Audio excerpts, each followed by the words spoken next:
noches, estamos listos para empezar, ya se irán conectando los demás espectadores. Entonces, vamos a empezar nuevamente sobre los datos del mundo real y cómo usarlos. Siguiente. Pueden enviar preguntas utilizando el icono que dice, que parece questions and answers, preguntas y respuestas, por favor. Entonces, estaremos al final haciendo una discusión que esperamos que sea muy fructífera. Y este seminario web se está grabando con fines educativos. Y nuevamente hay otro mundito que aparece allí que básicamente es el idioma. Entonces pueden escoger el portugués o puede, por supuesto, el español. Siguiente. Bueno, la agenda del día de esta noche será, haremos unas presentaciones cortas, luego haremos un par de diapositivas haciendo un repaso del seminario. Luego iremos a hablar del uso de datos del mundo real en la investigación epidemiológica a cargo del doctor Cristian Pallares. Luego presentaré datos del mundo real y pautas antimicrobianas, que será el doctor Germán Esparza. Y con esto daré unos ejemplos terapéuticos usando los datos del mundo real. Y bueno, los datos del mundo real en el diagnóstico. Y terminaremos con conclusiones y un cuestionario. Siguiente. Bueno, yo soy la doctora María Virginia Villegas, yo soy médica, internista, infectóloga, tengo una maestría en microbiología, soy profesora asociada de la Universidad del Bosque y la líder del área de resistencia bacteriana e infecciones nosomales de la Universidad del Bosque y soy asesora de varios comités de infecciones. Tendremos el gusto esta noche de la presentación y como speaker al doctor Cristian Pallares, que es médico epidemiólogo, es coordinador del Comité de Prevención de Infecciones de la Clínica Impanaco Quirón Salud, profesor de Universidad Javeriana, la sede de Cali, y también es el epidemiólogo del grupo RAE de la Universidad El Bosque. Y por supuesto a nuestro gran amigo y conferencista, el doctor Germán Esparza, que es profesor de microbiología clínica y antimicrobianos en la Universidad Javeriana en Bogotá. Además es consultor internacional en resistencia antimicrobiana de la OEPS en Washington y director del control externo de microbiología ProAcecal. Y además pertenece a la CLSI. O sea, tenemos unos excelentes conferencistas y amigos. Quiero contarles que este programa es apoyado a través de subvenciones o un apoyo, un grant educativo de básicamente Biomerie, Pfizer y básicamente la Asociación Panamericana de Infectología nos dio su respaldo y detrás de cámaras, pero en forma muy activa, está Axtep y por supuesto, pues con la participación de la Universidad del Bosque. Siguiente. Los conflictos de interés, yo hago investigación y recibo grants para investigación y doy charlas por Biomerie, Merck, Pfizer y West Química. El doctor Pallares también recibe para los congresos científicos y para charlas de 3M, Biomerie, Merck, Pfizer y West también Química. Y Germán Esparza también recibe honorarios y hace consultoría de Abbott, La Francoll, Beckman Coulter, Beckman Dickinson, Biomerie, Cefit, EPC Pharma, Merck, Pfizer y Sambon. Pero como ustedes verán, creo que va a ser una charla, un seminario muy balanceado, muy académico y muy científico. Siguiente. Bueno, estos son nuestros colaboradores, que ya los mencioné con anticipación, la Universidad del Bosque, la Asociación Panamericana de Infectología, JAXTE, y este programa, como les dije, es un grant de Biomerie y de Pfizer. Digamos. Bueno, vamos a hacer un par de diapositivas para repasar lo que el doctor Diego Rosselli nos enseñó en el seminario pasado. Recuerden que está grabado, que después lo pueden acceder. Fue una excelente presentación de cómo usar datos del mundo real en una forma macro para luego aplicarlo básicamente a ciertas preguntas y tratar de obtener respuestas que de otra forma no se podrían. Entonces, vamos a hacer el repaso del seminario 1. Siguiente. Entonces, ¿qué es la evidencia? El mundo real, que se obtiene de datos del mundo real. Entonces, la definición de evidencia del mundo real es una evidencia clínica sobre el uso y posibles beneficios o riesgos de un producto médico, depende de lo que quiera uno saber, derivado del análisis de datos del mundo real, lo que está realmente a la mano, Ya veremos en qué tipos de fuentes. Esta evidencia del mundo real requiere evaluar, validar y agregar varias fuentes de datos. A menudo son dispares porque se obtienen de diferentes fuentes disponibles a través de la práctica clínica habitual. Generar evidencia del mundo real requiere una combinación de análisis de alta potencia, un enfoque validado y un conocimiento sólido de las fuentes de datos del mundo real. ¿Qué es lo que yo estoy accediendo en esas fuentes y cuál es el valor que estas fuentes tienen con esos datos? Siguiente.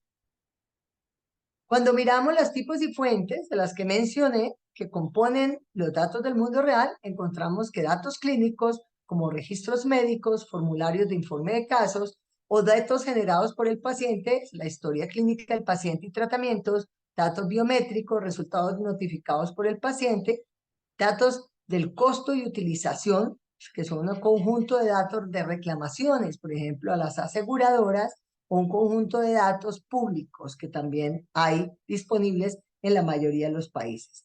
Y por supuesto, datos de salud pública, que son fuentes de datos gubernamentales, por ejemplo, los certificados de nacimiento, los certificados de defunción, las redes que tiene el gobierno y los centros nacionales. Siguiente. Entonces, ¿cuáles son los objetivos de este segundo seminario? Al final del seminario, esperamos que todos sean capaces de usar fuentes específicas de datos del mundo real sobre terapéutica y microbiología para optimizar las prácticas de prescripción, es decir, que están encaminadas al uso apropiado de antibióticos. Vamos a identificar situaciones en las que la evidencia del mundo real se puede combinar con los perfiles de los pacientes para ayudar a tomar las decisiones clínicas sobre la administración de antimicrobianos. Podremos diferenciar qué tipos de estudio hay y en qué se diferencian del mundo real. Y vamos a describir ejemplos de cómo la evidencia a partir de datos del mundo real puede usarse de forma apropiada para tomar decisiones de tratamiento antimicrobiano. Siguiente. Entonces, vamos a empezar con el doctor Cristian Payares, que nos va a hablar el uso de datos del mundo real en la investigación epidemiológica. Cristian, bienvenido, es un placer tenerte aquí. Bueno, muchísimas gracias, doctora Villegas, y para el resto de las personas que nos acompañan y quienes están conectados. De verdad que para mí es un gusto. Vamos entonces a hablar un poco sobre cómo funciona la evidencia científica en aras de desarrollar pregunta de investigación. Recordemos como premisa inicial que siempre el tipo de estudio va a estar direccionado por la pregunta de investigación que se haga. Es decir, que lo más importante que tú debes plantearte para resolver siempre es formular muy bien una pregunta. Dependiendo de la...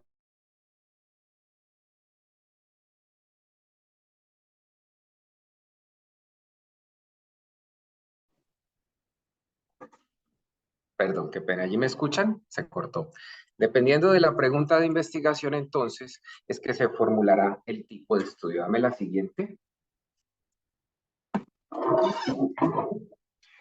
Y entonces tenemos diferentes fases en la investigación epidemiológica y estas incluyen tener la evidencia científica necesaria basada en determinados tipos de estudios. Aquí vamos a tener algunos estudios observacionales, como son estudios de cohortes. También vamos a tener ensayos clínicos controlados y vamos a evaluar cuáles serían esas fases de algunos de los ensayos clínicos controlados en aras de hablar de cómo un medicamento que debe probar eficacia terapéutica finalmente sale al mercado. Dame la siguiente.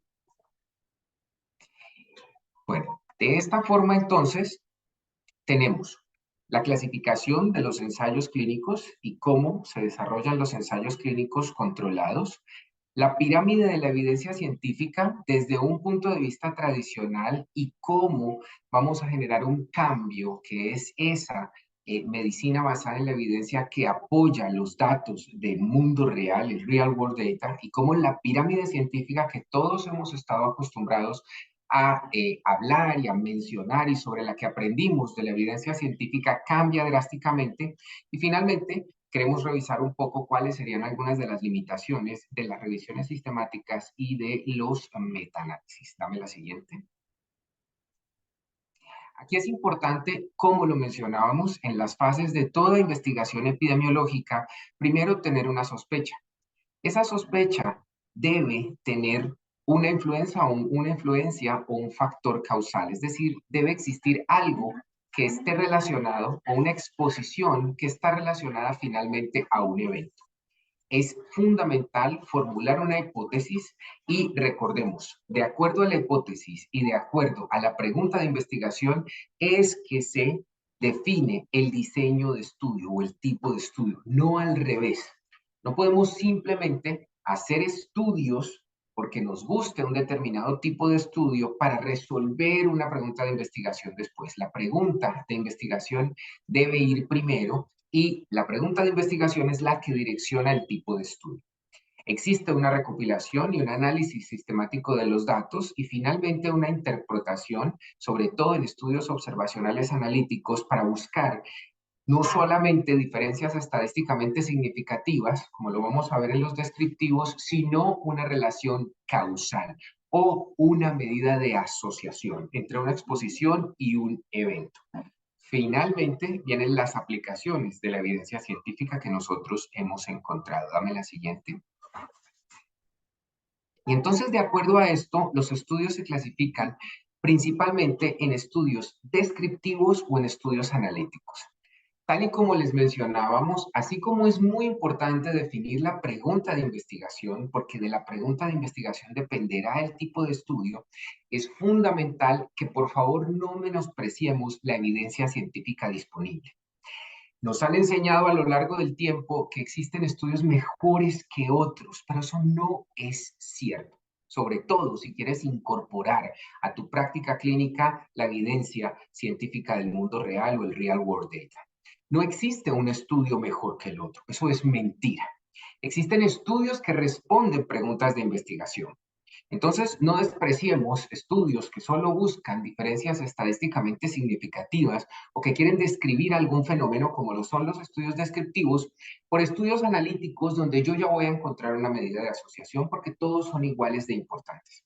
Recordemos, en un estudio descriptivo, tú solamente vas a poder encontrar diferencias estadísticamente significativas, pero los estudios descriptivos son la base para formular las hipótesis más importantes que debes probar en un estudio analítico.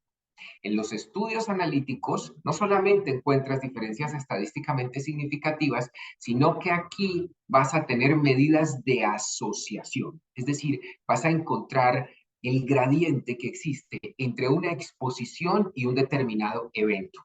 Los estudios descriptivos más famosos van desde series de casos en aquellas enfermedades que no son muy incidentes, es decir, que no son muy frecuentes, hasta finalmente estudios de prevalencia o de corte transversal y estudios a nivel poblacional como los ecológicos. En los analíticos tenemos los tres famosos tipos de estudios que conocemos, los estudios de casos y controles, los estudios de cohortes y los ensayos clínicos controlados. Y la diferencia más importante entre un casos y controles y un cohortes con un ensayo clínico controlado es que recordemos que en un ensayo clínico controlado o en un experimento clínico controlado es el investigador el que asigna la exposición. Es decir, digámoslo vulgarmente para que no se les olvide, el investigador mete la mano. Obviamente con un método y aleatorizando y cegando, pero el investigador está interviniendo directamente en la exposición. En los casos y controles y cohortes, el investigador sigue observando. Pero en estos tres podemos encontrar medidas de asociación. Dame la siguiente. Entonces, empezando por los estudios de cohortes, que son estudios donde el análisis siempre va a ser un análisis prospectivo, y la razón por la que esto se da en forma prospectiva es porque la medida de asociación de un estudio de cohortes es el riesgo relativo. Es decir, el riesgo relativo sale producto de dividir la incidencia entre los expuestos sobre la incidencia entre los no expuestos de un evento que tú estés buscando en particular. Como tienes que captar riesgos relativos, necesitas hacer una evaluación prospectiva en el tiempo. Una cohorte puede ser retrospectiva, es decir, tú podrías ensamblar una cohorte y devolverte en el tiempo. Eso va a incluir uno de los dos tipos de sesgos más importantes que existen, que se llama sesgo de información. porque si te devuelves en la cohorte va a ser un poco difícil que todo el mundo recuerde el gradiente de exposición o las exposiciones, pero lo puedes hacer. Lo importante es que para el análisis siempre un estudio de cohortes debe hacerse bajo un análisis prospectivo porque necesitas incidencias. Las personas pueden tener los eventos en tiempos diferentes y tú vas a seguir a la cohorte en el tiempo. Dame la siguiente. Y entonces tenemos personas expuestas y personas no expuestas. Debe haber un gradiente de exposición entre los grupos poblacionales. Finalmente, después del seguimiento, vas a tener eventos, que es lo que ustedes ven en el recuadro, de estas personas expuestas, quienes hicieron el evento, y también de los no expuestos, como ven ustedes en el extremo inferior derecho de la diapositiva, quienes finalmente hicieron el evento. Ese gradiente es lo que nos va a permitir generar una medida de asociación, que puede ser o una probabilidad o una oportunidad, de dado de que yo esté expuesto a algún factor específico, finalmente desarrolle el evento. Dame la siguiente.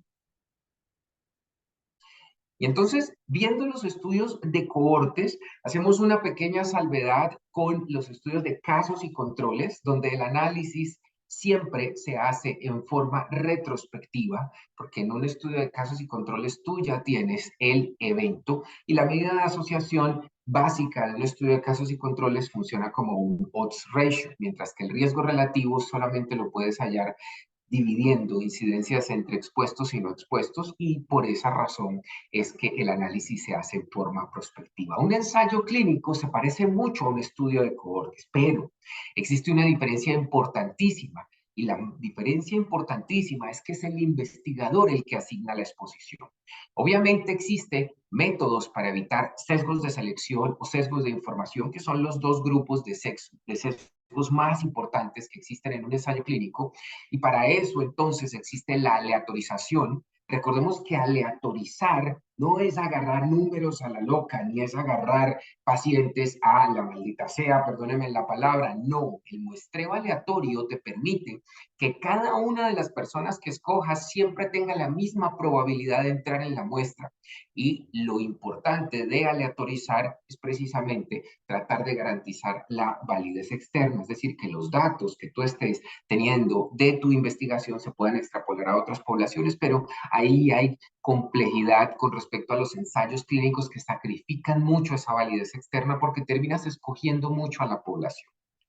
Las poblaciones deben tener una intervención e idealmente debe haber un grupo control. Recuerden, el ensayo clínico versus en casos y controles y cohortes, que son estudios observacionales, es el investigador el que asigna la exposición. Dame la siguiente. Y entonces yo tengo diferentes tipos de ensayos clínicos y quisimos traer estos a colación porque un ensayo clínico es el mejor instrumento para determinar eficacia terapéutica, pero no tanto el mejor instrumento si lo hablamos desde real world data, porque ya sabemos que no podemos estar haciendo ensayos clínicos de absolutamente todo y que la información del mundo real sí podría darnos aproximaciones hacia horizontes terapéuticos y uso de determinados antibióticos, hablando propiamente de enfermedades infecciosas, como lo vimos en el seminario anterior. Pero recordemos que para que un medicamento salga al mercado, pues debe pasar estudios de fase 1, fase 2, fase 3 y fase 4. Y aquí principalmente me quiero detener en los fase 3, que son aquellos en los cuales se demuestra la eficacia terapéutica y son los que permiten que un antibiótico pueda salir al mercado. Dame la siguiente. Y dentro de ellos, entonces, podríamos tener estudios multicéntricos donde participan muchos centros. Eso puede dar un poco más de validez externa. También podemos hacer diferentes grupos comparadores y de acuerdo a el enmascaramiento, es decir, que el paciente no sepa qué está recibiendo o que el investigador no lo sepa o quienes controlan el estudio tampoco lo sepan, pues existirá ese grado de enmascaramiento o ese ciego, que es lo que ustedes han escuchado como un estudio ciego, doble ciego o triple ciego. Dame la siguiente. Y en un ensayo clínico controlado es importante tener en cuenta que para antibióticos, por ejemplo, siempre la eficacia terapéutica se prueba con antibióticos que ya han probado eficacia terapéutica en el pasado, pero que no necesariamente son las mejores fórmulas para determinar eficacia terapéutica, sobre todo ahora en la era de la multidrogoresistencia. Por eso es que tenemos ensayos clínicos controlados tan limitados y las indicaciones terapéuticas de los nuevos antibióticos a veces son tan reducidas y la multidrogoresistencia tan grande, y por eso es que necesitamos tener datos del mundo real para poder ampliar esa selección de antibióticos adecuados en indicaciones en las que no tenemos ensayos clínicos controlados. Dame la siguiente.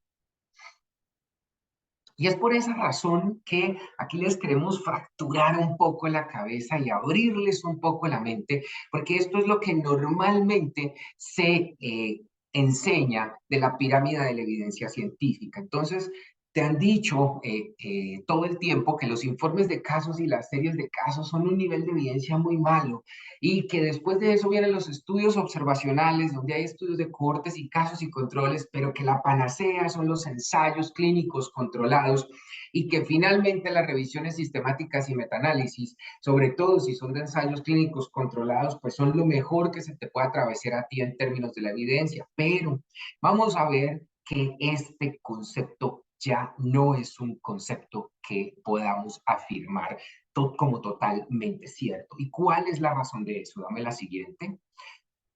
La razón de eso es que la evidencia científica tiene distintos gradientes, y que muchas veces los datos del mundo real avanzan a una velocidad mucho más rápida a la que avanzarían, por ejemplo, ensayos clínicos controlados para darnos nuevas luces sobre indicaciones de nuevos antibióticos en diferentes tipos de infección. Por eso, los invitamos a que rompan la pirámide de la evidencia científica y miren las revisiones sistemáticas como una lupa que va pasando por los diferentes tipos de estudios. Y ustedes ven que pintamos la pirámide como un gradiente donde, claro, puedes tener revisiones sistemáticas y metaanálisis de ensayos clínicos controlados, pero también de estudios de casos y controles, también de estudios observacionales, también de series de casos, de mucha otra evidencia científica, donde en la medida que vas agrupando y haciendo un análisis juicioso, como lo veíamos en el primer webinar, puedes obtener información del mundo real que te pueda inclusive dar luces sobre nuevas indicaciones, manejos terapéuticos diferentes y demás. Y recordemos que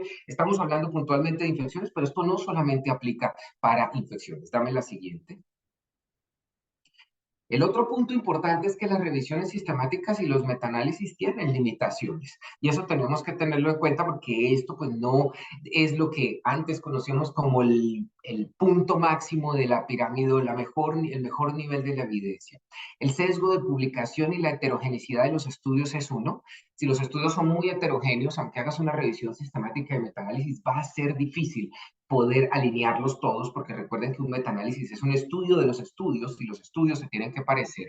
El idioma de las publicaciones también. Sabemos que muchas veces la evidencia científica es un poco sectaria y existen algunos muy buenos artículos y muy buena evidencia que por el hecho de no estar publicado en determinado idioma simplemente no se toma en cuenta.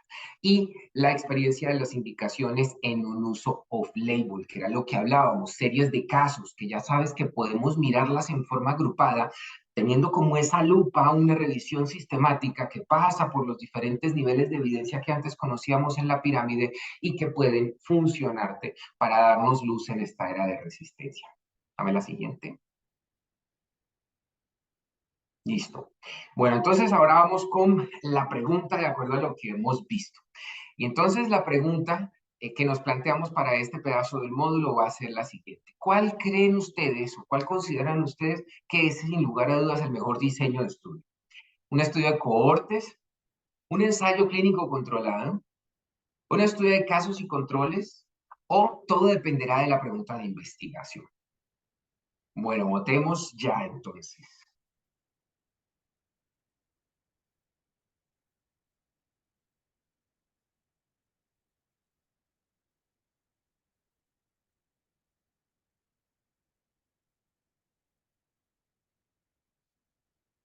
Miremos a ver, ¿se pueden ya ver los resultados?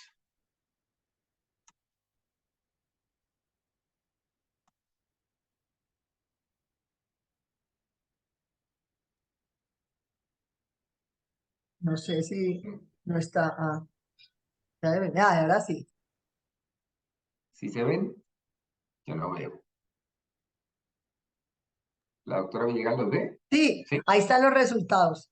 Dice, básicamente un 7% dice estudio de cohortes, un Ujú. 12% ensayo clínico controlado, un 10% estudio de casos y controles, y un 71% todo dependerá de la pregunta de investigación. Yes. Bueno, perfecto. Bueno, la respuesta correcta es la D. Recuerden, es importantísimo y es un mensaje que les queremos dejar. No existen estudios mejores que otros. No, es la pregunta de investigación la que direcciona. Dependiendo de la pregunta de investigación, es que tú vas a poder responder y vas a resolver la pregunta. Hay preguntas de investigación que se resuelven con estudios de cohortes, otras con estudios de casos y controles, otras con ensayos clínicos controlados. Existen preguntas de investigación que jamás vas a poder responder con un ensayo clínico controlado. Aquellas, por ejemplo, de factores de riesgo en enfermedades crónicas transmisibles. Son preguntas de investigación donde los ensayos clínicos controlados realmente no sirven para mucho. Entonces, tengan eso presente. No se queden con esto en la memoria de que los ensayos clínicos controlados, dobles ciegos, aleatorizados, son lo mejor que existe en evidencia científica, porque eso no es cierto. Primero, tu pregunta de investigación. ¿Cuál es la pregunta de investigación? ¿Qué tipo de población es? ¿Cuál es la intervención? ¿Cuál es la comparación? ¿Y cuáles son los resultados? Eso que se llama la pregunta pico, sobre todo cuando se está haciendo diseños de estudio. De acuerdo a eso, es que finalmente vas a escoger el tipo de estudio. Bueno, muchas gracias. Seguimos entonces.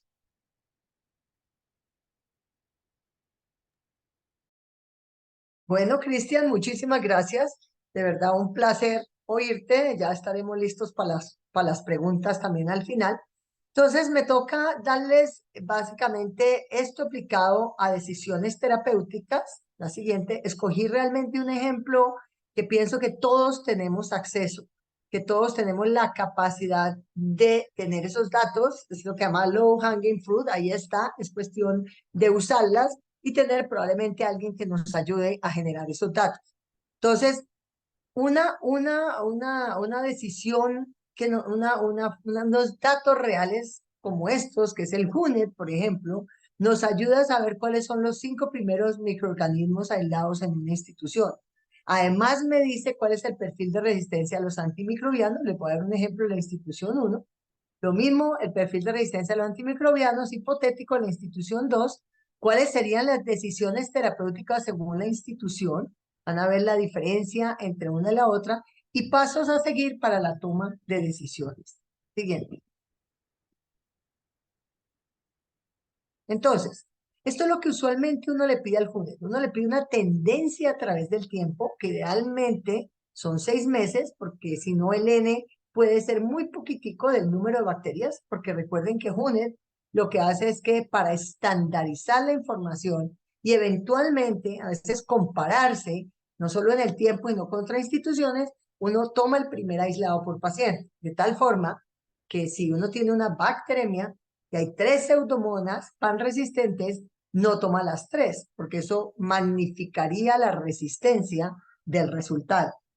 Por eso mismo, a veces, cuando hay un periodo de tiempo pequeño, como se toma el primer aislado por paciente, la cantidad de aislados que tenemos para poder tomar decisiones puede ser pequeña. Entonces uno habla de una tendencia, pero nos ayuda para generar la guía antimicrobianos y nos ayuda para tomar decisiones como lo van a ver. Entonces, por ejemplo, en este periodo, entre enero y diciembre del 2022, las muestras más frecuentes fueron orina, donde uno espera, por supuesto, que E. coli sea la bacteria predominante, seguida por Klebsiella, que se ve Pseudomonas, y algo de Proteus mirabilis. En secreciones, que pueden ser, muchas veces se clasifican como secreciones traqueales o secreciones abdominales o de algún tipo, pues 30% pueden ser E. coli. Fíjense cómo ya Staphylococcus aureus pasa a un lugar muy similar. Entonces yo podría decir que probablemente esto viene de infecciones del sitio operatorio del abdomen, especialmente en cirugías abdominales, donde uno esperaría estafilo como el germen de piel más frecuente, pero también E. coli por estar a nivel del abdomen. En torrente sanguíneo vemos como Staphylococcus aureus básicamente es muy pegadito también a Escherichia coli. Esta E. coli uno podría asumir que viene de orina, que fueron pielonefritis o también fueron infecciones abdominales que generaron bacteremia. Tenemos también Klebsiella pneumoniae, importante aquí, y pues ya le dije Staphylococcus aureus. Si volvemos a orina, no por sonda, sino la orina normal, nuevamente E. coli es el predominante, seguido por Klebsiella. Siguiente. Entonces, uno puede generar estas tablas donde básicamente uno coloca las 5 primeras bacterias y luego los antibióticos que son de utilidad clínica, pero que nos sirven como marcadores de resistencia. Entonces, esto es lo que a mí me da, no solamente es cuáles son las bacterias que yo tengo que cubrir eventualmente, sino cuáles serían los perfiles para yo poder empezar con una opción terapéutica adecuada. Entonces, en el caso de Klebsiella, le subrayé ceftazidima y ceftraxona. Uno escoge cualquiera de estas dos cefalosporinas, la que tenga la mayor resistencia. Esto está dado en resistencia para decir que en este caso, 17% de las Klebsiellas fueron productoras de beta-lactamasas de espectro extendido. Esa es la razón primordial. Luego, ¿qué mira uno? Ciprofloxacina. Porque en muchas instituciones y en muchas guías en el mundo, sobre todo en Estados Unidos, sigue siendo Cipro una opción terapéutica para nosotros en general en Latinoamérica y especialmente en Colombia. Nosotros nunca empezamos con Cipro en forma empírica. Primero, porque hay mutaciones asociadas en E. coli principalmente, y segundo, porque la presencia alta de Bless en general en ese mismo plásmido, hay determinantes genéticos que le permiten a esa bacteria producir enzimas modificadoras de las quinolonas, como también enzimas modificadoras de los aminoglicósidos. Entonces, la corresistencia en la presencia de Bless es alrededor del 40-60% con cipro. Y por supuesto, tengo que mirar los carbapenems porque son los que definen la probabilidad de que esta Klebsiella sea una productora de carbapenemasas. Existen otros mecanismos, como en Chile, en otras partes, que cierre de porinas con una beta-lactamasa de espectro extendido o una AMC, pero realmente cuando uno ve esto debe pensar en una carbapenemasa. Luego Staphylococcus aureus me interesa y lo primero que voy a mirar es oxacilina, porque este es el que me define cuál es el porcentaje de meticilino resistente, que si es meticilino resistente evitaría utilizar cualquier betalactámico, pero también me fijo en clindamicina, trimetoprim sulfa, estos dos como opciones terapéuticas en infecciones leves a moderadas, linezolid, por supuesto, que es una opción excelente para pulmón, vancomicina en algunas bacteremias y aquí nos faltó daptomicina. Luego E. coli, ya para terminar, que son los N más grandes, mire, 23% de Bless, altísima resistencia a ciprofloxacina, no tiene carbapenemasas, es muy inusual, de vez en cuando lo vemos, y esta pseudomonas, miren que tiene un perfil muy bajo de resistencia a todos los antibióticos. El hecho que tenga menos de 30% de resistencia a carbapenem le está diciendo que la presión selectiva que está ocurriendo en ese hospital, presionando con carbapenem, realmente es baja. Siguiente. Esto fue en hemocultivos, o sea, sí o sí significa infección. Ya en aislados urinarios, que pueden tratarse infección urinaria, puede tratarse infección cistitis, por ejemplo, o bacteriurias asintomáticas, eso no lo puedo definir aquí a menos de que el comité de infecciones meta la mano. Fíjense cómo E. coli tiene 17% de ceftriaxona, parecido a lo que nosotros vimos de Bless, parecido a lo que vimos de lo que estaba circulando en sangre, tiene una altísima resistencia a ciprofloxacina y prácticamente no tiene carbapenemasa. Pero la Klebsiella, nuevamente, que pasa al segundo lugar en orina, estaba de primera en sangre, tiene 30%, fíjense de Bless, tiene una resistencia también elevada a cipro, y en este caso solo 8 de 60 cepas fueron resistentes a carbapenem. Y luego un proteomirables y una pseudomonas realmente sin problema. Sigamos. Por el contrario, miren el contraste con la institución 2, en hemocultivos pasa a primer lugar Staphylococcus aureus con 34. Uno de 3 pacientes es meticilino resistente. Ojo, porque en bacteremias sería importante cubrirlo. Si se tratara de una infección de piel y tejido blando, yo podría correr el riesgo de esperar el cultivo. Pero estamos hablando de bacteremias y un germen muy patógeno como es Staphylococcus aureus. En el caso de E. coli, tenemos 16% de Bless, 28% de cipro resistente y una de 122 carbapenemasas. En Klebsiella, miren que aquí escojo ceftazidima con 33%. Si el N es parecido o el antibiótico que más se testió o se probó tiene el N más grande, yo escojo ese antibiótico, en este caso ceftazidime. Alta resistencia a cipro, y miren que aquí ya tenemos 23% de probables carbapenemasas o la resistencia. Escojo casi siempre artapenem, a menos de que lo hayan tamizado muy poquito y tengan un N muy bajito, porque eso cambia los porcentajes, porque artapenem es el carbapenem que se hidroliza con mayor facilidad en caso de una carbapenemasa. Y tengo una pseudomona que se ve que han hecho un poquito más de presión selectiva, ya tengo un 38%, un 44% en el caso de mi penem de resistencia a carbapenem. Siguiente. En esta misma institución, si miramos los aislados, nuevamente, E. coli pasa en primer lugar con 30%, una resistencia muy alta a cipro, no hay carbapenemasas, y una Klebsiella que ya empieza a preocuparme, aunque son solo 3 cepas, hay que considerar eso, pero ya me está diciendo, ojo, que si persiste esa tendencia vamos a tener problemas, y tenemos que básicamente el 67%, 2 de 3 fueron resistentes a ceftazidime, son BLES, altísima resistencia a cipro, y básicamente se empieza a ver que una de 3 fueron productoras de carbapenemasas. Sigamos. Entonces, ¿qué pensaría yo con estos datos para la institución? Son datos de la vida real, es lo que yo tengo ahí en mi institución y es lo que me está proveyendo el paciente. No estoy definiendo con exactitud si es infección o colonización, excepto en bacterias, pero yo podría decir que en la institución 1, si el paciente presenta una bacteremia severa, iniciaría meropenem, pensando sobre todo en BLES, 1 gramo cada 8 horas, que es suficiente, porque el riesgo de pseudomonas es muy bajito, como ustedes lo vieron. Y generalmente, si tiene unos mix muy buenos, para meropenem, 1 gramo en infusión de 3 horas cada 8 horas es capaz de ponerse generalmente en sangre o en orina por encima del nivel de pseudomona, del mix. Sin embargo, si yo creyera firmemente que hay una pseudomona, siempre debo tratar de entrar con la dosis más alta.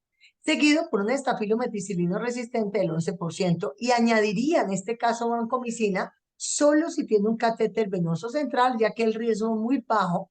Y ya en tercer lugar, hay un 23% de BLES que estarían cubiertos con el mismo meropenem que voy a usar para Klebsiella pneumoniae. En esta institución, la bacteria predominante es E. coli con 17% de BLES, seguida de Klebsiella pneumoniae con 30%, alta resistencia a cipro y algunas carbapenemasas que no justifican el cubrimiento empírico. Entonces, solo utilizaría un carbapenem si tengo prácticamente un shock septic. Siguiente institución. El contraste con la institución es que para bacterias severas se reporta estafilo del 30%, lo cual haría que yo haría un cubrimiento con vancomicina si tiene un catéter venoso central, o daptomicina si es un paciente con nefropatía, o si estoy sospechando que además de la bacteremia hay una neumonía, entraría con linezolida. Tengo 16% de BLES, seguido por Klebsiella, ya muy poquitas cepas, que más o menos dice 33 y 23 probablemente carbapenemasas, lo cual haría que se considere su cubrimiento en pacientes sépticos.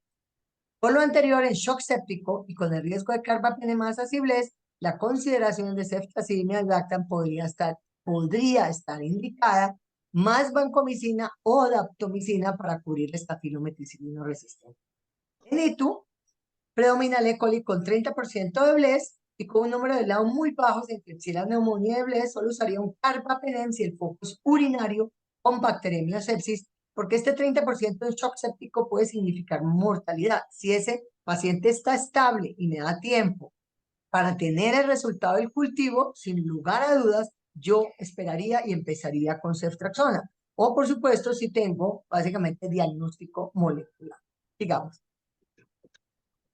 Entonces, pasos a seguir para la toma de decisiones: conocer la epidemiología local de cultivos diarios y mirar ese reporte consolidado cada 3 a 6 meses o a veces cada año. Seleccionar la terapia antimicrobiana empírica adecuada basada en esos datos. Construir nuestra guía antimicrobiana local y por servicios, porque es muy diferente. Implementar prácticas más estrictas de control de infecciones para evitar la diseminación de estas probables carbapenemasas y de estafilometicilino resistente y de las BLES que no sean E. coli, y aumentar la conciencia sobre la presencia de estas bacterias resistentes en la institución. Bien. Ahora, es hora de la pregunta. Su laboratorio de microbiología le brinda datos obtenidos de los resultados de los cultivos de los pacientes. Seleccione todas las afirmaciones que sean verdaderas. Estos datos se pueden utilizar para la selección de la terapia empírica en un paciente.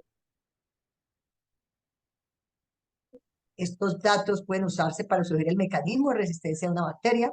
Ambas afirmaciones son ciertas o ninguna de las afirmaciones es cierta porque usted no lo utilizaría. Entonces ya pueden votar.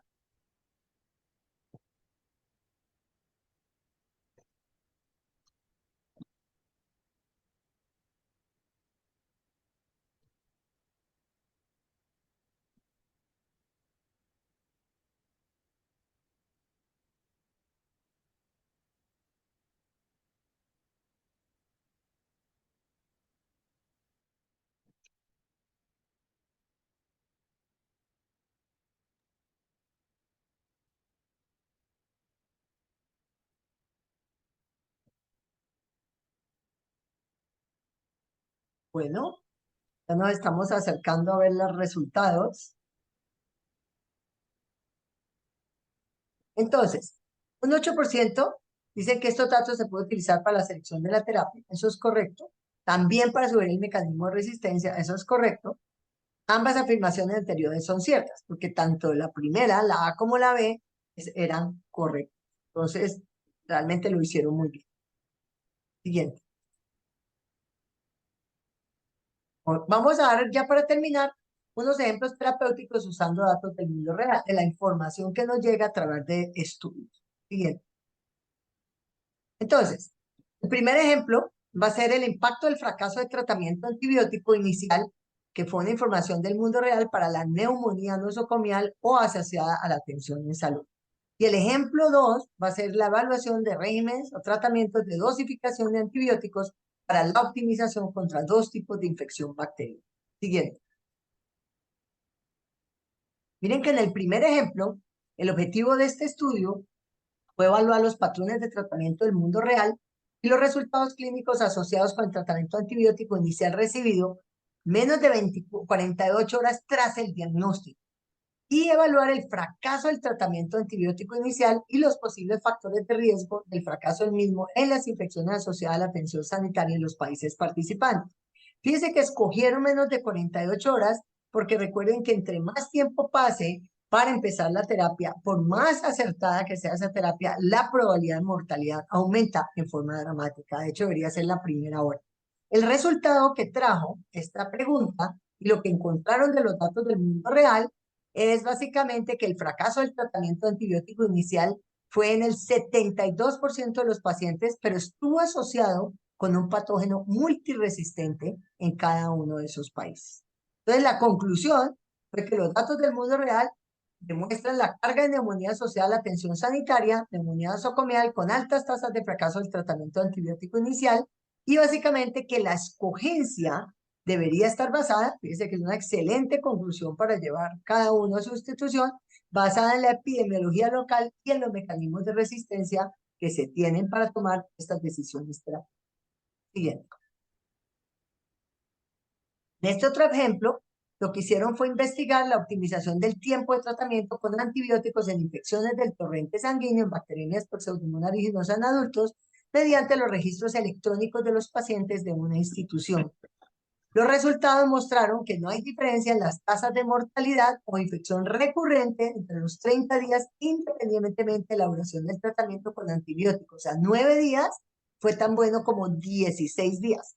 Los pacientes tratados con ciclos más cortos, que fueron 9 días, el promedio dado de alta hospitalización fue 4 días. Imaginen lo que eso significa desde el punto de vista de costos, de impacto, de efectos secundarios, ¿sí? De reacciones adversas y sobre todo de costos a nivel de la institución que les ayuda a mover más la cama. Entonces, la conclusión es que no se necesita un tratamiento más prolongado cuando la respuesta clínica de los pacientes se produce entre las 40 a 72 horas. Ya sabes que es el antibiótico adecuado. Que prolongar la terapia básicamente no trae un mayor resultado cuando se hacen terapias largas, como hacíamos hace muchos años, que siempre decíamos 10 o 14 días. Bien. Entonces, vamos a finalizar con esta pregunta. Teniendo en cuenta los datos que le acabamos de mostrar, ¿cómo ajustaría el tratamiento de un paciente adulto que presenta pielonefritis con urocultivos positivos para E. coli. Se trata de otra bacteria, se trata de otra infección, pero en alguna forma le está diciendo que si en Pseudomonas bacteremias podemos usar momentos más cortos, ¿qué opinarían de ustedes en este caso, no prescribiría una terapia con antibióticos hasta llegar al cultivo? ¿O le prescribirían una terapia con antibióticos de 14 días porque es una pielonefritis? ¿O le prescribirían una terapia con antibióticos de 7 días? ¿O ninguna de las anteriores? Bueno, ya podemos votar.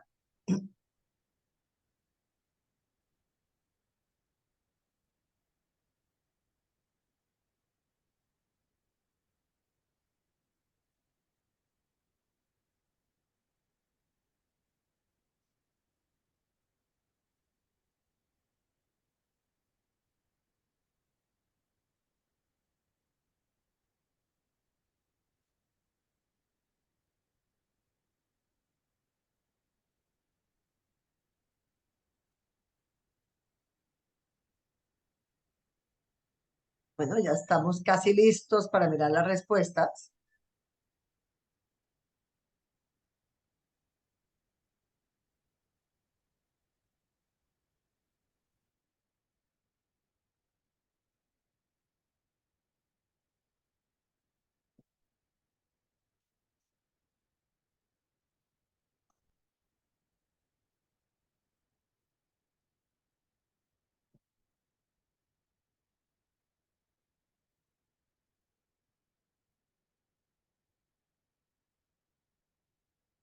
Estaba en silencio. No prescribiría, a mí me parece es un riesgo porque es una pielonefritis. En cualquier momento un paciente hace un shock séptico de esa pielonefritis. Recuerden que pielonefritis básicamente está implícito la mayoría de veces la probabilidad de una bacteremia.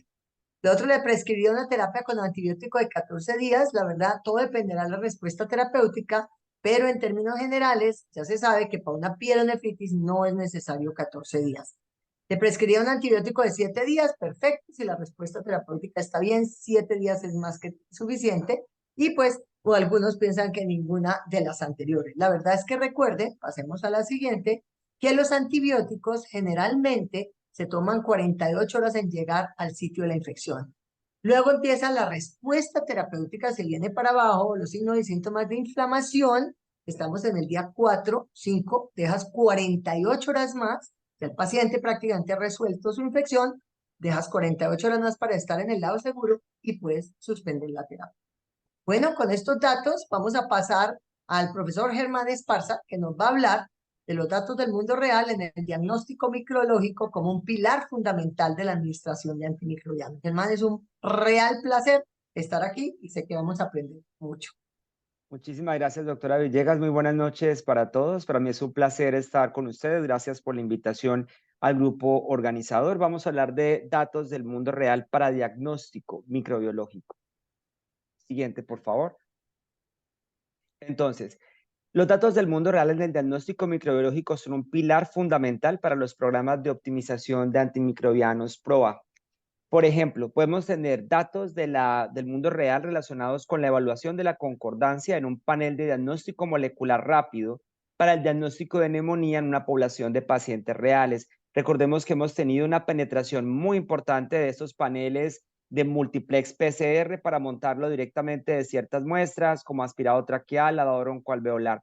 Les voy a mostrar también sobre la evaluación de un antibiótico llamado piperacilina tazobactam, que es bastante utilizado a nivel de pisos y de UCI, y su tamizaje frente a enterobacterales usando 3 de los sistemas automatizados más empleados en el mundo y mirando cuál es su desempeño respecto a los puntos de corte de la CLSI.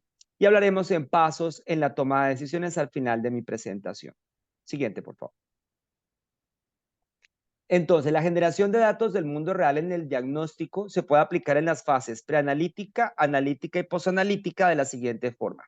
En la fase preanalítica podemos encontrar estudios relacionados con toma de muestra, con un nuevo dispositivo para tomar, por ejemplo, hemocultivos, con un desinfectante para limpieza de la piel. También podemos tener, por ejemplo, preparación de la muestra, todo lo que sea fase preanalítica, toma y transporte de las muestras, son fundamentalmente revisados a través de esos datos de mundo real. Lo más importante que debemos siempre tener en cuenta es si estos análisis los realizamos en nuestros hospitales, si estamos tomando las muestras adecuadamente y sobre todo actualizar los manuales de toma de muestra que tenemos en varias instituciones. Respecto a la fase analítica, hablamos de estudios que evalúan el desempeño de los equipos. Por ejemplo, detectar un patógeno a nivel de pruebas como PCR o también puede ser identificación de microorganismos con algunos sistemas automatizados que incorporan nuevas especies.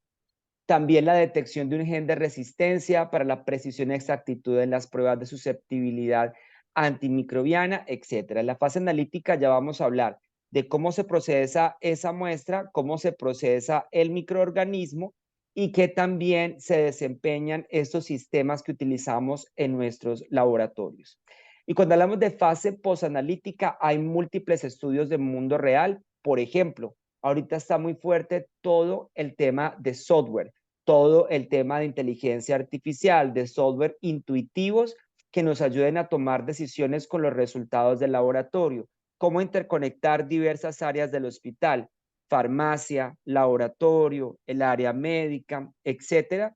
¿Cómo podemos parametrizar esos software para que nos incluyan pies de notas, reglas de supresión de antibióticos y algunos software de inteligencia artificial ya prácticamente realizan la elección del antibiótico, pudiendo interconectar todas las variables y obviamente alimentada esa inteligencia artificial a través del PROA. Pero también en fase posanalítica podemos tener, por ejemplo, estudios que nos muestren cuál ha sido el impacto en cuanto a terapia de la detección de esos microorganismos o de esos genes de resistencia, impacto, por ejemplo, en costos, ¿cierto? Porque ya los costos los analizamos luego de haber hecho una serie de análisis, costo-efectividad de estas pruebas moleculares rápidas, por ejemplo, y costos totales de la atención de los pacientes cuando somos capaces de proveer un resultado rápido. Siguiente, por favor. Entonces, en este ejemplo, es la evaluación de la concordancia microbiológica en un panel de diagnóstico molecular rápido para la neumonía en una población de pacientes reales. El objetivo es determinar la concordancia del microorganismo y el gen de resistencia detectado del panel de neumonía frente a los métodos convencionales. Recuerden que, gústenos o no nos guste, el cultivo sigue siendo el gold estándar para varias de estas metodologías. La idea es orientar a los médicos y contribuir a la evidencia del uso de estas tecnologías como apoyo al uso apropiado de los antibióticos. Como resultado, el panel de neumonía identificó un 36% más de microorganismos en comparación con el cultivo. Se detectaron genes de resistencia en el 15% de microorganismos. Para esta población de mundo real, se detectó más Staphylococcus aureus que llevaban el gen MEC-A-MEC-C, que fundamentalmente está relacionado con la resistencia a la meticilina, y en gram negativos el gen CTXM de las beta-lactamasas de espectro extendido.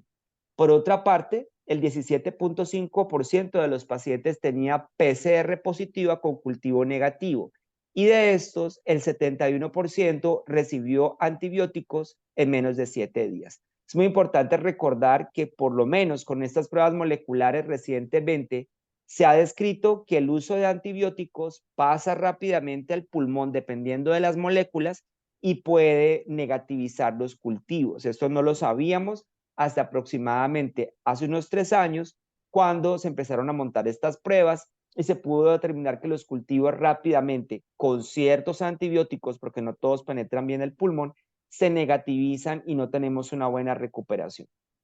Como conclusión de este ejemplo, el comité de PROA recomendó iniciar y continuar la cobertura para estafilococo resistente a la meticilina, y si los resultados son negativos, porque si la PCR no demuestra que hay Staphylococcus aureus allí en esa secreción respiratoria, retire los antibióticos para el estafilometicilino resistente y verifique el cultivo con antibiograma. Para las CTXM, para los genes responsables de la producción de beta-lactamasas de espectro extendido, el comité de PROA de esta institución de modelo dice que si es positivo se administra un carbapenem y que si es negativo, se esperen los resultados del cultivo. Recuerden que estas PCRs solo detectan el gen CTXM, que es claramente una BLE, sus más de 250 variantes, pero también tenemos en Latinoamérica, porque este evento lo están viendo los amigos desde México hasta Chile, tenemos en Latinoamérica BLEs del tipo TEM y SHIF que no están incluidos en estos cartuchos moleculares. Entonces hay que esperar los resultados del antibiograma final, mirar la sensibilidad a la ceftriaxona y a otras moléculas, como lo mencionaba la doctora Villegas, para que el comité del PROA tome la decisión del desescalonamiento o el ajuste.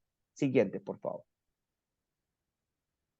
Aquí tenemos entonces los gráficos de este estudio. Ustedes allí encuentran que Klebsiella pneumoniae fue el microorganismo más encontrado. También tienen Pseudomonas aeruginosa, Staphylococcus aureus fue de los gram positivos el más encontrado. Y en los genes de resistencia se encontraron principalmente MECA, MECC y la fracción MRJ.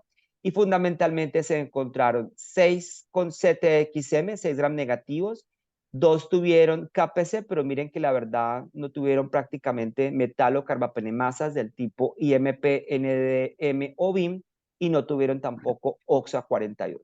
Depende, entonces, siempre es muy importante mirarlo del contexto epidemiológico.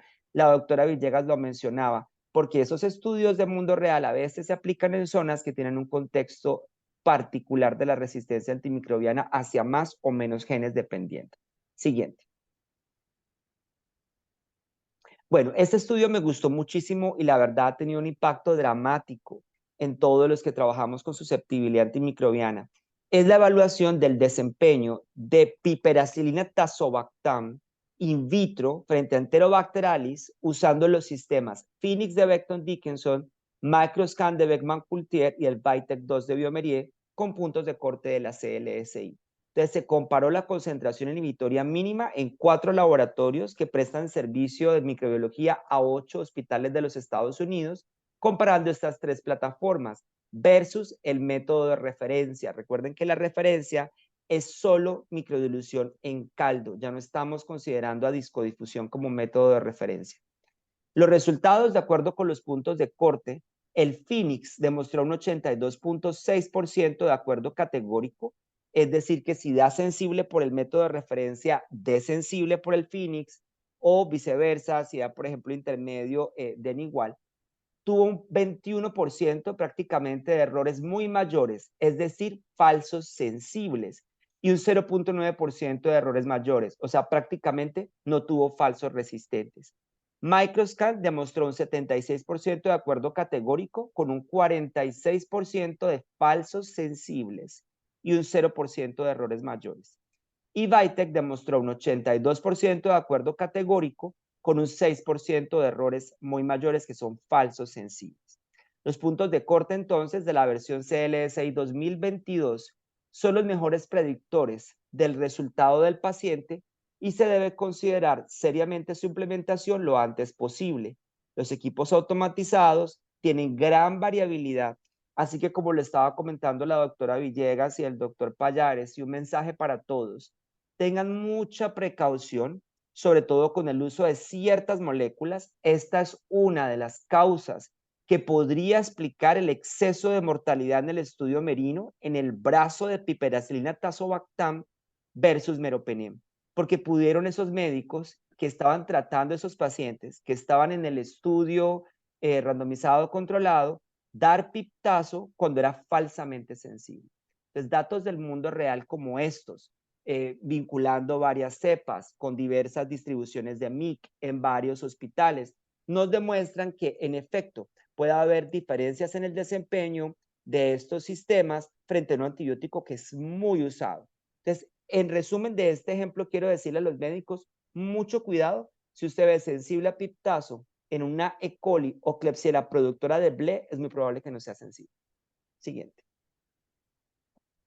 Aquí entonces podemos encontrar el grupo de microorganismos que ellos estuvieron estudiando. Tuvieron principalmente E. coli, algunas Klebsiellas aerógenes, Klebsiella pneumoniae, y ahí está la distribución por varios de los sistemas automatizados, teniendo una mayor representación para este estudio del sistema del Phoenix. Y al lado derecho inferior van a encontrar entonces las tasas de very major errors, que son los errores muy mayores o errores de falsos sensibles, y los errores major, que fueron los falsos resistentes. En resumen, si piptazo da resistente, es resistente sin problema por todos los métodos. Cuando da sensible, yo sería supremamente prudente. Siguiente. Entonces, los datos del mundo real para la microbiología clínica se presentan de muchas formas. En la fase preanalítica, datos que comparan métodos para toma de muestras es solo un ejemplo, pero hay otros. Por ejemplo, mirar cuál es la probabilidad pretest en un servicio, en una ciudad. Dependiendo de eso, obviamente también cambia el desempeño de las tecnologías diagnósticas. En la fase analítica, comparar métodos. Por ejemplo, pruebas de susceptibilidad antimicrobiana, métodos moleculares, tamizaje de nuevos antibióticos. Y a pesar de que los datos del mundo real son muy útiles, mi consejo es tener mucho cuidado cómo también se analizan esos datos, porque usted tiene que mirar dónde se aplicó esa prueba, para qué población de pacientes se aplicó esa prueba y contra quién fue comparada. Ahorita, una de las cosas que es muy importante cuando se comparan pruebas de susceptibilidad son los lotes y las marcas de los sistemas, porque a veces la gente hace una sola medición en el tiempo y tal vez eso funciona. Nosotros lo que hemos encontrado es importante variación en los lotes, inclusive de sistemas de la misma marca. Y en fase postanalítica, datos del mundo real para aplicaciones de software, por ejemplo, aplicativos para la toma de decisiones que incluyan pie de notas en los reportes, edición de los resultados de acuerdo a la resistencia intrínseca, a las guías del propio prueba que uno tenga, y sacar datos de la epidemiología en tiempo real, porque la epidemiología se hace con los cultivos, esa es la realidad. Entonces, si no hay buenos cultivos, si no estaban bien tomados, si no se tiene la cultura de cultivar, la epidemiología va a mostrar datos sesgados que no van definitivamente a mostrar lo que verdaderamente ocurre y que pueden llevar a una toma de decisiones inapropiada desde el punto de vista empírico y también dirigido. Siguiente, por favor. Entonces, vamos a contestar todos esta pregunta que dice así: ¿cómo se podría utilizar la evidencia del mundo real para optimizar el diagnóstico microbiológico y el uso apropiado de antimicrobianos? Entonces, tenemos varias opciones. Para determinar el tamaño de muestra óptimo para estudios de equipos de diagnóstico in vitro, o para validar y aprobar un equipo automatizado por agencias regulatorias como la FDA de los Estados Unidos, Anvisa de los amigos de Brasil o el INVIMA de Colombia, para apoyar la elección de una metodología diagnóstica para el PROA basado en la epidemiología local, o para hacer asociaciones en mortalidad con el uso de métodos diagnósticos en microbiología. Por favor, voten y vamos a mirar en un momento las respuestas.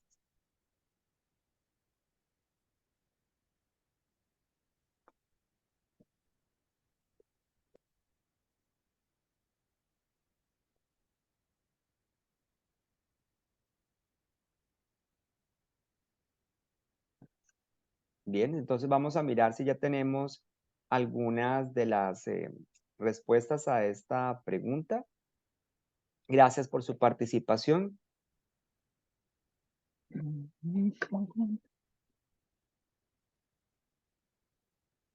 Todavía no, ¿la estás viendo? Ya casi. Ok, Ahí está. entonces tenemos que el 85% en efecto votó por la opción C, apoyar la elección de una metodología diagnóstica. Y esa es la respuesta que consideramos más apropiada, porque uno con datos del mundo real aplicado a mi epidemiología, a mi tipo de paciente que yo atiendo en mi institución, puedo escoger cuál de las metodologías diagnósticas, una PCR, un equipo de antibiograma, una prueba para detectar un mecanismo de resistencia, un equipo para tomar una muestra más rápido, me puede apoyar a mí a tener mejores resultados más rápidos como apoyo al PROA. Definitivamente determinar el tamaño de muestra no se hace con esos estudios a nivel del diagnóstico.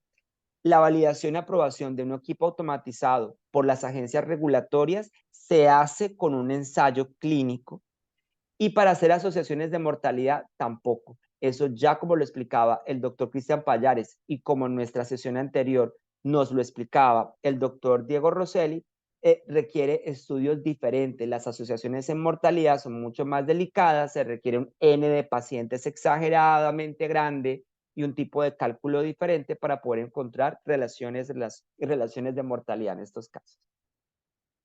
Muchas gracias. Siguiente, por favor. Vuelvo entonces con la doctora María Virginia Villegas. Doctora, por favor. Muchas gracias, Germán. Muy práctico tus ejemplos y muy buenos. Ya tendremos tiempo para discusión. Por favor, hagan las preguntas. Entonces, vamos con conclusiones en general de las charlas y el cuestionario. Sigamos.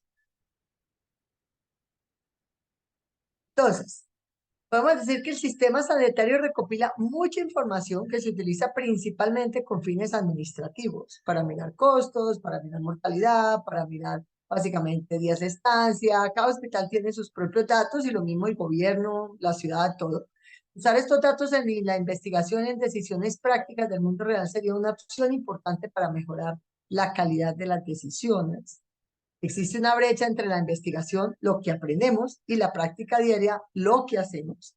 En la atención sanitaria, esto crea una diferencia entre lo que se espera que suceda y lo que realmente sucede. Tal vez uno de los ejemplos más contundentes es que las drogas nuevas se aprueban no para las bacterias resistentes, para poder pasar a través de la FDA, tienen que demostrar que sirven con un comparador, como dijo el doctor Pallares, que muchas veces no es el ideal, para ciertas patologías, pero no necesariamente para lo que lo usamos después de que estas drogas se lanzan al comercio. Los enfoques utilizados en estos estudios para extraer datos de pacientes para comparar los resultados del tratamiento en entornos del mundo real prometen ayudar en esfuerzos futuros para analizar grandes bases de datos clínicas. Eso es lo que estamos viendo con el seguimiento de muchas tecnologías y muchos antibióticos. Digamos. Entonces, depender de diversas fuentes es crucial, como lo dijo el doctor Diego Rosselli, como lo volvió a mostrar el doctor Pallares, porque ningún estudio por sí solo debería dictar las decisiones clínicas de los pacientes.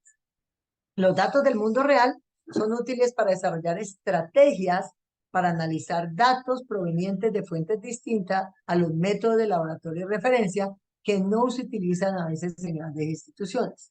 Y los datos se pueden utilizar para considerar nuevos medicamentos y métodos para la detección de patógenos. ¿Siguiente? Entonces, les queremos agradecer muchísimo por su presencia y vamos a contestar algunas de las preguntas que nos hicieron. Buenas noches. La evidencia acerca del uso del linezolid en pacientes con alta sospecha de bacteremia y de resultar bacterémico, el paciente basado en la evidencia sería de cambiar o de continuar con linezolid. Quiero decirles que ese estudio de linezolid, y me gustaría que el doctor Pallares aportara, realmente fue un estudio muy desafortunado. Indiscutiblemente por su mecanismo de resistencia, yo preferiría daptomicina, que es un agente absolutamente bactericida. Siempre he tenido mis cuestionamientos con vancomicina por el tiempo que se toma en erradicar la infección, eso está claramente mostrado, pero miren la dificultad de asociar una demora en el tratamiento con vancomicina, una dificultad en tener los niveles adecuados, una alta nefrotoxicidad, y realmente estar en las concentraciones adecuadas para lograr un éxito terapéutico, y muchas veces no se puede demostrar que vancomicina está asociada a mortalidad. En el caso del linezolid, el estudio que le generó el warning de la FDA fue porque en su asociación con AstraZeneca demostró que había más mortalidad para gram negativos, pero no fue para gram positivos. Entonces, en este momento, muchos investigadores, y se hizo una discusión recientemente en el Congreso de la CIN, con uno de los PharmDs, en el cual decía, no deberíamos de descartar completamente el linezolid para bacteremia, especialmente si la bacteremia se genera en el pulmón, y esa es la fuente, linezolid sería la primera opción terapéutica. Tenga bacteremia y no necesitas asociar nada más. O sea, ahora, Cris, ¿qué es? La siguiente dice, ¿a qué se debe si una bacteria tiene una resistencia a micacina después de 2 días? Se aísla la misma bacteria, pero con sensibilidad a micacina. Germán, ¿qué opinas? Muchas gracias, doctora. Es muy raro que esto ocurra porque generalmente cuando hay enzimas modificadores la resistencia no revierte. Lo que generalmente puede pasar es que haya dos poblaciones de la misma especie, dos E. coli diferentes, dos Klebsiella distintas. Eso podría pasar, pero es muy raro que a un aminoglicósido revierta la bacteria sensibilidad después de haberla generado. Entonces, también hay que mirar para todos nuestros amigos de laboratorio que los controles de calidad estén funcionando bien. Hay que mirar que el tamizaje esté funcionando bien. Podrían ser los discos que tengan un problema. Los discos se pueden dañar de forma heterogénea en el blister, o sea, discos funcionan, discos no, dentro del mismo kit, o en los paneles también podría haber un error. Si las discrepancias son más de una, yo definitivamente entraría a estudiar a profundidad lo que está pasando con el sistema. Perfecto. Y esta pregunta también para ti, luego yo doy también mi concepto. ¿En qué casos si hay discordancia realmente de una prueba molecular, un film array y el cultivo, y cuál se le toma en consideración? Pues mira, nosotros depende del tipo de discrepancia. Generalmente nosotros confiamos muchísimo en la multiplex PCR, particularmente en mi caso para muestras de sangre. Es que es muy difícil hablar de contaminaciones con ciertos microorganismos cuando están en las botellas de hemocultivo, en más de una botella de hemocultivo, y nosotros encontramos discrepancias principalmente de detección de genes de resistencia con algunos resultados sensibles en el antibiograma desde el punto de vista fenotípico. Generalmente lo que pasa son pocas copias, perdón, del plásmido, un gen que no transcribe o una enzima defectuosa. Mi recomendación es de prudencia, porque nosotros aún no tenemos transcriptómica que nos daría la respuesta segura. Algunas cosas que se pueden hacer es, por ejemplo, un carba-NP para mirar la actividad carbapenemasa de esa enzima, particularmente con KPC nos pasa seguido. Pero existen otras discrepancias, doctora. Por ejemplo, en el panel respiratorio de neumonía, allí sí encontramos más discrepancias y puede Sí. pasar que hay una colonización, detectas el gen con la PCR y luego no lo encuentras porque es otra bacteria la que has crecido en el cultivo. Pero esa sería, yo quisiera devolverte la pregunta desde lo clínico. Si yo te digo KPC positivo, pero la bacteria es sensible a ceftriaxona, ¿qué harías? Bueno, depende de la infección, como lo dijiste muy bien. En pulmón, en un paciente que va relativamente bien, yo esperaría. Pero si hay un paciente, una bacteremia, una sepsis, y yo encuentro que básicamente me identifica la bacteria y el mecanismo de resistencia es acorde, yo no esperaría. Porque recuerden que cuando usted da antibióticos, usted puede generar la activación de ese gen y puede realmente tener una respuesta terapéutica no acorde si no le das el tratamiento adecuado. Entonces, yo tendría mucho cuidado, entonces miraría muy bien el paciente. La probabilidad que lo tenga, yo estoy viviendo en Islandia y allá no hay una KPC y Film Array me da una KPC, pues no le creo. Pero si estoy viviendo en Colombia, donde estamos llenos de KPC y me dice que tengo una KPC, pues tengo que creerla, la mayor probabilidad de que simplemente el cultivo no alcanza probablemente a detectarla por los mix. Entonces esa sería como respuesta. Vamos a ver quién se le mide a esta, si Cris o Germán, que habla, que muchas gracias por la charla, muchísimas gracias por los comentarios. Dice, ¿qué herramientas de inteligencia artificial sugieren o utilizan para complementar las estrategias de aplicación al mundo real en los hospitales que poseen PROA? Muchas gracias.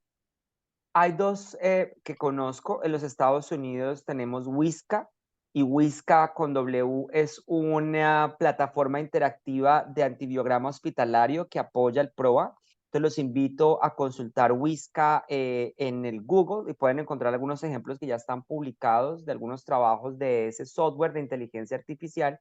Y otro que nosotros también hemos estado encontrando y que la doctora Villegas tuvo la oportunidad de conocer hace poco, se llama Arcstone. Y este Arcstone ya se está, digamos, tratando de traer a Latinoamérica. No son software gratuitos, tienen un costo, pero ayudan a combinar la información de la farmacia, los datos de microbiología y combinarlos para tomar una decisión. Pero es muy importante, primero, que la inteligencia artificial se alimenta de lo que nosotros le programemos y si se alimenta mal, tenemos problemas.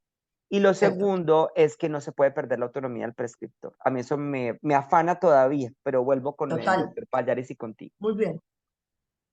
¿Listo? Sí, Arcstone es una buena herramienta de inteligencia artificial, pero tal y como Germán lo menciona, las herramientas de inteligencia artificial primero van creciendo con el tiempo, se basan en unos algoritmos iniciales y después de acuerdo a lo que van acumulando, van haciendo sugerencias, pero nunca pueden dejarse a la formulación de un manejo tanto empírico como dirigido sin una supervisión de un clínico tratante. Y eso, al igual que como lo menciona Germán, es supremamente importante tenerlo presente. Las herramientas de inteligencia artificial en antimicrobial stewardship o en gerenciamiento de antibióticos sí pueden darte, digamos, un esquema basado en un flujograma de manejo, agrupando el perfil microbiológico institucional, los mecanismos de resistencia, toda la parte mecanística y los consumos antimicrobianos o inclusive los antibióticos disponibles, porque se pueden programar de acuerdo a qué tipo de formulaciones tienes y el gramaje y demás, pero nunca pueden ser las que direccionen completamente el ejercicio clínico, porque el ejercicio clínico tiene otras aristas que todavía no se han logrado integrar con la inteligencia artificial. Ustedes saben que desde la perspectiva clínica tenemos diferentes escalas, pero las escalas no son lo mismo que la semiología. Y la semiología clínica todavía no se ha podido integrar de una manera muy óptima a la inteligencia artificial, algo que probablemente en otros escenarios quizá ya está haciendo incursión, pero en el escenario de antibióticos y de infecciones, esta parte todavía sigue siendo un gap que tenemos ahí. Muy bien. Bueno, para ti, Germán, también dice, ¿me podrías indicar cuál es la recomendación más adecuada para el transporte de muestras minimizando el riesgo de contaminación? Muchas gracias. Entonces, tienes que decirme de qué muestras me estás hablando, pero yo diría que en el caso, por ejemplo, de muestras de piel y tejido blando, lo que se está recomendando ahora es tener medios de transporte y ahorita los medios de transporte vienen sin gel, eso es la última novedad, y vienen hisopos flocados, traen unos pelos, es como un plumero que puede tomar la muestra y facilita la elusión y se colocan dentro de un dispositivo que se puede transportar protegiendo la muestra de la contaminación y va con bolsa de embalaje y a veces, dependiendo a dónde lo vas a enviar, triple embalaje. En el caso de las orinas, lo que está in ahorita es el uso de unas esponjas. Son unas esponjas que toman la muestra de orina y que la llevan al interior de la esponja. Luego, cuando tú la llevas al sitio donde la vas a trabajar, la centrifugas y ella libera toda la orina. La protege de contaminación, le da estabilidad y es una buena forma de hacerlo. Pero eso depende mucho de del tipo de muestra que tú me estás hablando para poder minimizar el riesgo de contaminación. Recuerda que es importante, ojo con la temperatura. La temperatura debe ser ambiente, pero el ambiente de Cali no es el mismo de Bogotá, Medellín, etcétera. Entonces hay que conservar la temperatura de manera adecuada porque puede eliminar algunos microorganismos que no la toleran. Y lo otro es, ojo con los aditivos, que algunos pueden también generar muerte microbiana. Gracias. Qué pena. La última pregunta para Cris, que básicamente Rosana pregunta que tiene un aumento claro de aislados en hemocultivos de Burkholderia cepacia. ¿Qué estudio me ayudaría a encontrar la fuente? Esa es una excelente pregunta, porque digamos que en brotes las fuentes pueden ser varias. Más que qué tipo de estudio te ayudaría a encontrar la fuente, yo lo que te sugeriría es seguir los 10 pasos que la Organización Mundial de la Salud y otras organizaciones en el mundo han planteado para el estudio de brotes. Y el primero de esos pasos va con plantear la hipótesis. Generalmente, muchos de estos microorganismos, estoy hablando principalmente de Burkholderia cepacias o lo que antes conocíamos como organismos pseudomonales y demás, pueden crecer mucho más en ambientes acuosos, pero la gente piensa que exclusivamente es el ambiente hospitalario el responsable y no mira los alrededores. Yo te aconsejaría revisar cómo está la reconstitución de los desinfectantes que usas, la concentración de los desinfectantes que usas y los insumos. ¿Cómo estás lavando los paños y las mopas, que espero que sean de microfibra? Porque esa humedad que puede estar allí podría estar involucrado. Otras cosas que se asocian con brotes de burkholderia tienen que ver con las pocetas de agua o en sitios donde exista un ambiente muy húmedo, construcciones con ambientes húmedos y demás, y los equipos de terapia respiratoria. Ese digamos que podría ser un buen inicio. Pero, sin lugar a dudas, algo que te ayudaría muchísimo más es hacer una sábana de brote para identificar qué factor de exposición tienen en común todas estas personas. Es decir, todos estos casos hay que empezar a buscar qué factor de riesgo tienen en común, a qué han estado expuestos. Si tú encuentras que la exposición, hay diferencias entre lo que te han salido como casos y lo que no en la exposición, muy probablemente es hacia la exposición hacia donde te tengas que orientar. Revisa si compartieron habitaciones, compartieron unidad de cuidado intensivo, compartieron terapista respiratoria, compartieron quirófanos y demás. Hay que hacer una hoja de sábana de brotes para eso. Muy bien, muy bien. Quiero decirles que estas dos seminarios van a estar grabados, van a tener acceso a ellos al final de esta semana, al principio de la otra, en el website de API. Entonces, vayan por favor a API y ahí lo van a encontrar. Lo otro es que en la próxima diapositiva vamos a tener un QR para que por favor tomen ese QR, ahí van a ver una serie de preguntas que son muy importantes para nosotros, que necesitamos que ustedes nos ayuden a completar este seminario. Entonces, mientras ustedes lo escanean, básicamente les vamos a dar unos minutos. Alguien había preguntado también en el chat que cuál era esa conclusión final que yo había dado frente a los tiempos de tratamiento. Entonces, en términos generales, para infecciones urinarias complicadas, infecciones intraabdominales, infecciones de piel y tejido blando, bacteremias por gram negativos, neumonías nosocomiales, neumonías asociadas al ventilador, lo que se considera es que, y ya hay estudios, que cuando uno empieza un antibiótico, antes de 24 y 48 horas no vas a ver una respuesta. Ese es el tiempo que se toma el antibiótico para llegar al sitio de la infección, a la concentración adecuada. Luego uno esperaría que después de 48 o 72 horas empiece, si es el antibiótico adecuado, a disminuir rápidamente los signos y síntomas de infección. Para entonces estamos en el día 5. Entonces, uno deja 48 horas más para estar en el lado seguro de antibiótico, ya estaríamos en 7 días y generalmente, si eso es así, se puede suspender el tratamiento. Bueno, no sé si ya tuvieron suficiente tiempo para mirar el enlace publicado en el chat. ¿Qué más tenemos para decirles? Creo que ya podemos terminar esta sesión, no antes agradeciéndole al doctor Rosselli, cuya exposición fue espectacular, a la que van a tener acceso, a Germán siempre con sus ejemplos y su claridad, por supuesto, a Cristian con su clase que nos dio de epidemiología y las diferentes formas de tener estudios y dejarnos muy claro que cada estudio puede corresponder a una respuesta, al grupo de AXDEP, que siempre estuvo allí ayudando en toda esta promoción y mirando, pues, por supuesto, que nos interesan mucho las respuestas.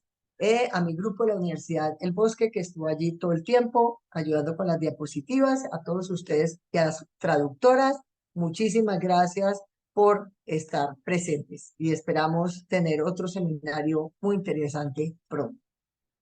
Muchas gracias y buenas noches.